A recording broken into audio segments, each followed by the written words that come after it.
Guys, what's up? This is me, Sean from CheckDrillDollars.com and YouTube.com/SMP, and today I'm uploading this video in 720p high definition, not full 1080p. This is being recorded from my MyTouch 4G slide. But anyways, without those details, this is my unboxing of my Nike Hyperfuse 2011 shoe. This is the newest version of the Hyperfuse. So I'll show you guys the box. There's the Nike swoosh. You can see on this side you have the information.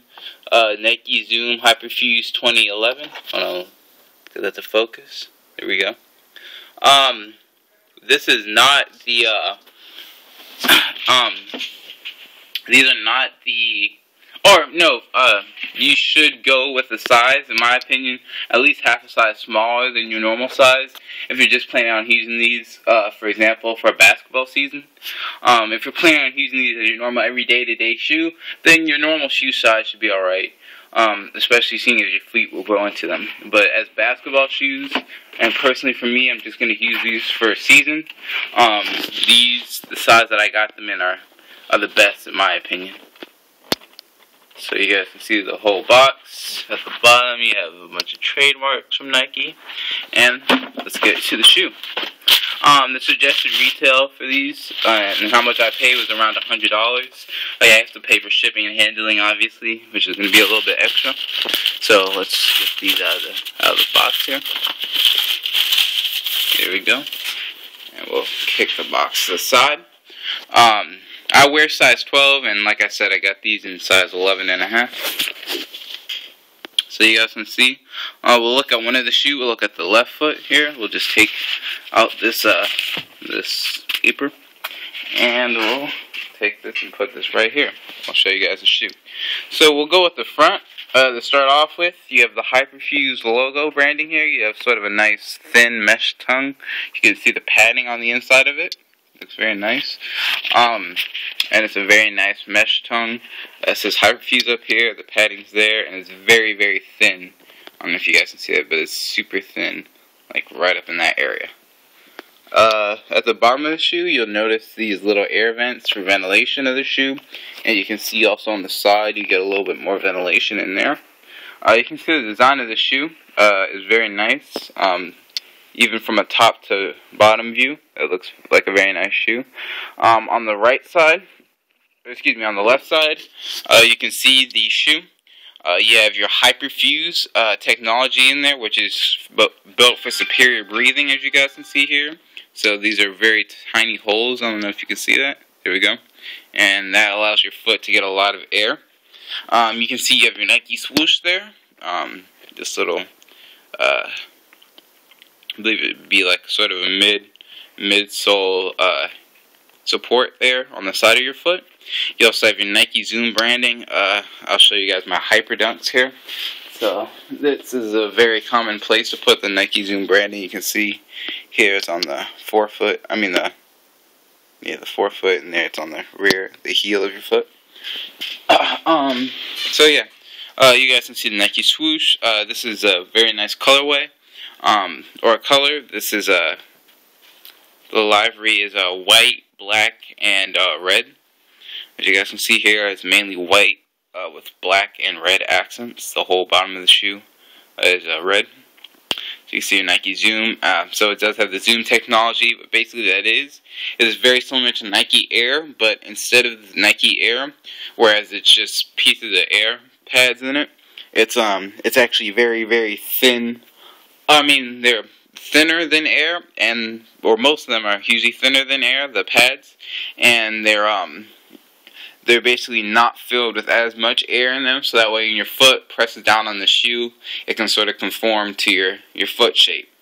And it's supposed to be a lot more, it's not supposed to be as durable, but it's supposed to be a lot more, it's a good name for that. It's supposed to be a lot, more responsive to your quick cuts in basketball. And for any sport in that matter. So, we went over the front here. It's a very nice sort of plastic covering over the heel right there. You guys can see. Show you guys right there. You guys can see the front of the shoe. There's the little bottom of your shoe rubber, it feels like. On the left side is very much like on the right side is very much like the left side, except you don't have that little piece in the forefoot there. But you also do have your Nike branding right here, which is something that you don't get on the other side of the shoe. On the back of the shoe, you have this nice little design going along the Achilles heel part of your shoe. You can see it going right down that little spine track. I believe that this is sort of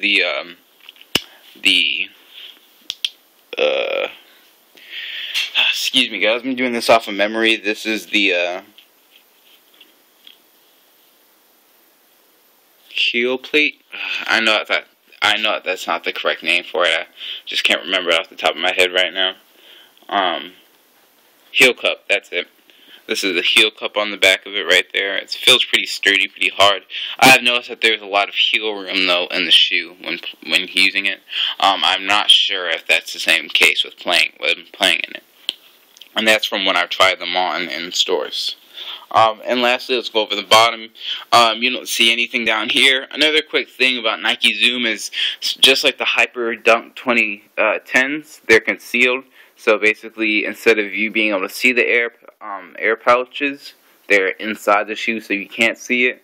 But they're there. Just trust me, since they have that Nike Zoom. If they say Nike Zoom, there is Nike Air technology built into the shoe.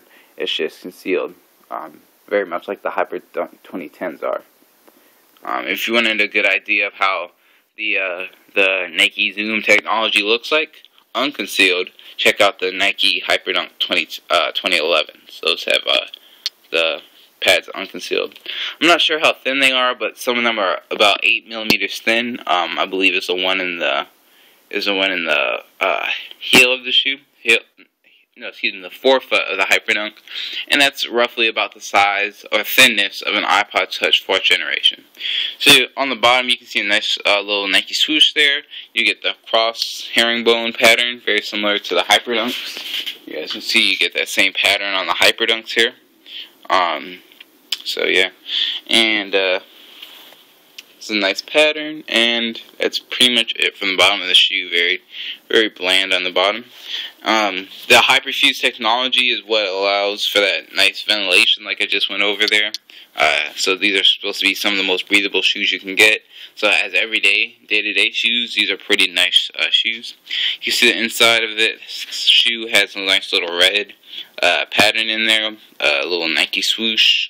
It's pretty nice. You got your size, shoe size and all that. Let's see if I can focus. There we go. You have your shoe size and all that in there. And not much here. Let me turn on the flash so you guys can get a better view. There you go. So you can see inside the shoes. It isn't the most exciting. So yeah. So that's the inside of the shoe.